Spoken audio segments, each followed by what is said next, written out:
I'm here with Steve Maclaurin. He's a facilities management consultant working for Systems 2 Consulting, and he's here to tell us about the key behind his success as a facilities manager. Welcome, Steve. Thank you very much. So how is it that your contractors consistently maintain a high standard of service at best value? A lot of that is to do with working together. So it's got to be a really solid partnership. And that partnership comes through communication. And you might find me saying that quite a lot during this, but communication is a really key tool.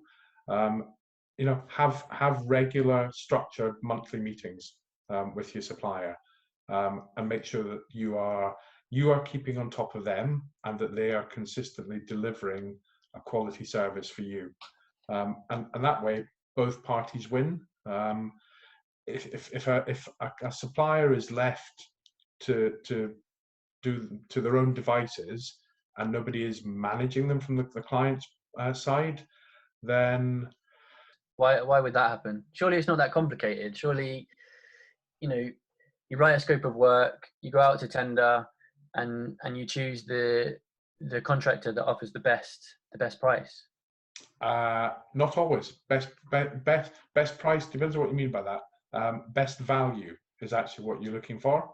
So if you choose the cheapest, that's not always the best. And actually, more often, the cheapest is definitely not the best. So you've got your 3 points. You've got quality, product, and price, and you can't have all three of those things at the same time. So let me give you a scenario. Imagine you inherit a catering contract. You didn't do the tendering process, but you've inherited it, and the service is the standard is really poor. And I don't want to retender because it's very expensive. It takes a long time. Yeah, I mean, a tender for a £500,000 catering contract could take you if you're doing it properly, will take you 6 months. Looking at a total of £50,000 to run that. So wow. if you inherit a contract that's not running well, you don't want to go to tender because you're looking for cost avoidance. You're looking to save some money, so you don't want to spend that £50,000. Then it's about people at that point. Okay. So if the contract isn't running well, then something's wrong on one side or the other, and you need to fix that. If any aspects of those businesses, whether it be cleaning, catering, security, post-room facilities, services, if any of those are failing, then having good knowledge and understanding of all of those aspects or any of those aspects is a real benefit to a client. I'm a benefit to those clients because I have a good broad knowledge and understanding of all of those aspects, and that's anything from director level down to the operational guys. Okay, so give me an example of any kind of cost saving you've done for a client. Client in West London, big office, 102,000 square feet. They did a project that lasted 6 months, and you can get rates relief if you are refurbishing an area of an office, so it's not being used for the purposes that it was intended. That's about speed of getting forms into the council, and so nobody was aware of that within the client's organisation. So I managed to do that, and as a result, we got the client £128,000 back. Wow. Which pays for my time at that client for a couple of years, and that's delivering great value for money for the client. That's incredible. So it's sort of, you're doing things like this on top of saving clients from retendering, which you said is about 50,000.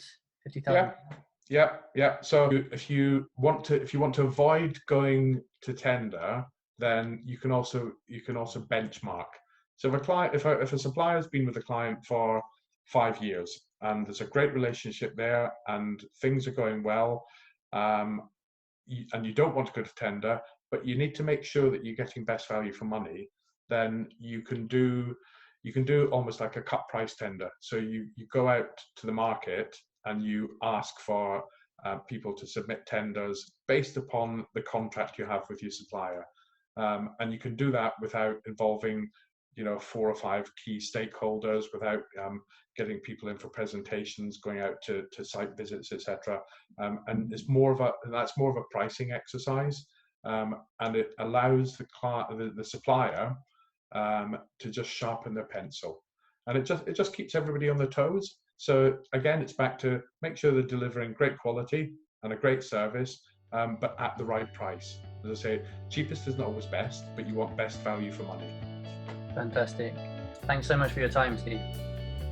Welcome.